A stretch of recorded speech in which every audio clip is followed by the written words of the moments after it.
দিনে দুপুরে অজয়ের দোকানে এ কোন অজানা দানবের দেখা? বিশাল আকারের ওটা কি? তাই এই ঘটনা সাহস থাকলে তবেই দেখুন। এই ঘটনা আগে কখনো ঘটেনি, এবার সেই ঘটনারই সাক্ষী থাকলো গোটা এলাকাবাসী। আর যে ঘটনাকে ঘিরে এখন দূরদূরান্ত থেকে লোক ছুটে আসছে শুধুমাত্র একটিবার স্বচক্ষে দেখার জন্য। মাছ তো আপনি অনেকই দেখেছেন, কিন্তু কখনো মাছের বাজারে বাঘমশাইকে দেখেছেন? তবে যদি না দেখে থাকেন তাহলে শেষ পর্যন্ত এই ভিডিওটিতে দেখে জানুন এর পেছনে আসল রহস্য। জঙ্গলের রাজার নাম বাঘ, এ তো আমরা সকলেই জানি, কিন্তু বাঘা মাছের নাম শুনেছেন? তাও আবার এমন প্রমাণ সাইজের।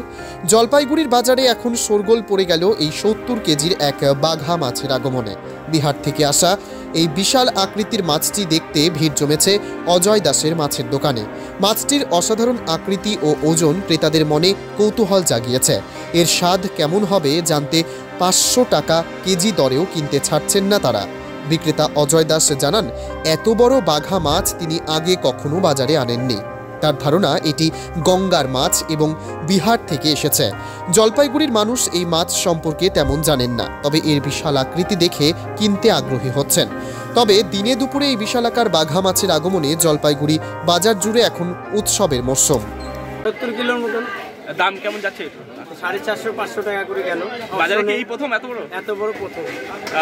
ক্রেতাদের চাহিদা কেমন? হ্যাঁ, ভালোই, চাহিদা ভালোই আছে। চাহিদা ভালোই রয়েছে। কেমন লাগছে এত বড় মাছ? ভালো, সবারই ভালো। মাছ বাজারে একটা কি উৎসবের মতো এই মাছ দেখতে? হ্যাঁ, বাজারে কি উৎসবের মতো মাছ দেখতে? হ্যাঁ। 150 টাকা রে। আপনার নাম? আমার নাম বিশ্বজিৎ বাসুদেব।